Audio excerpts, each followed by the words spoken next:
മനുഷ്യരുടെ സാമൂഹിക പ്രശ്നങ്ങളിൽ സജീവമായി ഇടപെടുന്നതിൽ കാന്തപുരം ഉസ്താദും പോഷക സംഘടനകളും എന്നും മുന്നിലായിരുന്നു എന്നുള്ളത് അവിതർക്കിതമായ കാര്യമാണ്. അരികവൽക്കരിക്കപ്പെടുന്ന മനുഷ്യരെ മുഖ്യധാരയിലേക്ക് കൊണ്ടുവരുന്നതിന് കാന്തപുരം ഉസ്താദും പോഷക സംഘടനകളും നടത്തിവരുന്ന പ്രവർത്തനങ്ങൾ ഏറെ പ്രശംസനീയമായ കാര്യമാണ് എന്നുള്ളത് നമുക്കെല്ലാവർക്കും അറിയുന്ന കാര്യമാണ്. നമുക്കറിയാം, വീൽചെയറിൽ കഴിഞ്ഞുകൂടുന്ന മനുഷ്യർക്ക് ആരാധനാ കേന്ദ്രങ്ങളിൽ ആരാധിക്കാൻ ആദ്യമായി സൗകര്യമൊരുക്കിയ കേരളത്തിലെ ആദ്യ മസ്ജിദ് എന്ന് പറയുന്നത് മദീൻ ഗ്രാൻഡ് മസ്ജിദാണ്. ഖലീൽ തങ്ങളുടെ നേതൃത്വത്തിൽ പ്രവർത്തിക്കുന്ന ഗ്രാൻഡ് മസ്ജിദിലാണ് കേരളത്തിൽ ആദ്യമായി പള്ളിയിൽ വീൽചെയറിൽ കഴിഞ്ഞുകൂടുന്ന ആളുകൾക്ക് ആരാധനാ സൗകര്യം ഒരുക്കിയിട്ടുള്ളത്. ഇതേ മസ്ജിദിൽ തന്നെ വിശേഷാൽ ദിവസങ്ങളിൽ റമദാൻ, പെരുന്നാൾ പോലത്തെ വിശേഷാൽ ദിവസങ്ങളിൽ പ്രാർത്ഥനക്കും പ്രഭാഷണങ്ങൾക്കും നേതൃത്വം നൽകാറുള്ളത് വേണ്ട രീതിയിലുള്ള കാഴ്ചാപരിമിതിയുള്ള പണ്ഡിതന്മാരാണ് എന്നുള്ളത് മറ്റൊരു പ്രത്യേകതയാണ്. ഇതേ ഇതിന് കേന്ദ്രീകരിച്ച് തന്നെയാണ് വീട്ടിൽ കഴിഞ്ഞുകൂടുന്ന ആരോഗ്യ പ്രശ്നങ്ങൾ നേരിടുന്ന കുട്ടികൾക്ക് വിദ്യാഭ്യാസം നൽകുന്നതിൽ കേരളത്തിൽ പ്രസിദ്ധമായ സ്ഥാപനങ്ങളിലൊന്ന് സമാനമായ മദീൻ കേന്ദ്രീകരിച്ച് പ്രവർത്തിക്കുന്ന സ്ഥാപനമാണ്.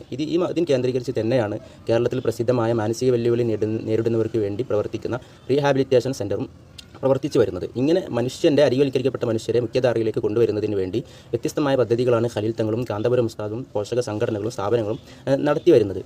സമാനമായി മനുഷ്യർക്കൊപ്പം എന്ന പ്രമേയവുമായി നടന്നുകൊണ്ടിരിക്കുന്ന മൂന്നാം കേരള യാത്ര, കാന്തപുരം ഉസ്താദിൻ്റെ മുസ്ലിം ജമാഅത്തിൻ്റെ മൂന്നാം കേരള യാത്രയിൽ സമാനമായ വൈവിധ്യമാർന്ന പുതുമയുള്ള മനുഷ്യർക്കൊപ്പം എന്ന പ്രമേയത്തോട് 100% നീതി പുലർത്തുന്ന മനോഹരമായൊരു ഇടപെടൽ സ്വീകരണ കേന്ദ്രങ്ങളിലുടനീളം നടന്നു വരുന്നു എന്നുള്ളത് കേരളം കാണേണ്ട, ചർച്ച ചെയ്യപ്പെടേണ്ട മറ്റു പ്രസ്ഥാനങ്ങൾ, അതുപോലെ തന്നെ സംഘടനകളും രാഷ്ട്രീയ പ്രസ്ഥാനങ്ങളും എല്ലാം അനുകരിക്കേണ്ട ഒരു ഇടപെടലാണ് എന്നാണ് എനിക്ക് തോന്നുന്നത്. എന്തെന്ന് വെച്ചാൽ, വേണ്ട രീതിയിലുള്ള ശ്രവണശേഷിയില്ലാത്ത, കേൾവിക്കുറവുള്ള ആളുകൾക്ക് സ്വീകരണ കേന്ദ്രങ്ങളിലെ പ്രഭാഷണങ്ങളും പ്രാർത്ഥനകളും മറ്റും മനസ്സിലാക്കുന്നതിന് വേണ്ടി പ്രഭാഷണങ്ങളെ വേദിയിൽ നിന്നുകൊണ്ട് തന്നെ ലൈവായിട്ട് ആംഗ്യഭാഷയിലേക്ക് ട്രാൻസ്ലേറ്റ് ചെയ്ത് മനസ്സിലാക്കി കൊടുക്കുന്ന വ്യത്യസ്തമായ, നമ്മൾ കേരളത്തിലോ മറ്റിടത്തോ കാണാനിടയില്ലാത്ത, നമ്മളത്ര കണ്ട് പരിചയമില്ലാത്ത ഏറെ മനോഹരമായ പുതുമയുള്ളൊരു ഇടപെടലാണ് മനുഷ്യർക്കൊപ്പം എന്ന പ്രമേയത്തോട് 100% നീതി പുലർത്തുന്ന വ്യത്യസ്തമായ ഒരു, കേരളത്തിൽ നമ്മൾ കാണാത്തൊരു ഇടപെടൽ ഈ മൂന്നാം കേരള യാത്രയിൽ നടന്നു വരുന്നു എന്നുള്ളത് കേരളം കാണേണ്ട, ചർച്ച ചെയ്യപ്പെടേണ്ട ഒരു വിഷയമാണെന്ന് തോന്നുന്നുണ്ട്. അതിൻ്റെ അല്പം വീഡിയോ നിങ്ങളുമായി പങ്കുവെക്കാൻ ആഗ്രഹിക്കുകയാണ്. എനിക്ക് തോന്നുന്നത് ജനങ്ങളുമായി ഒരു സമ്പർക്കം പുലർത്തുക എന്ന് പറയുന്നത് ഒരു വലിയ മനുഷ്യത്വമാണ്.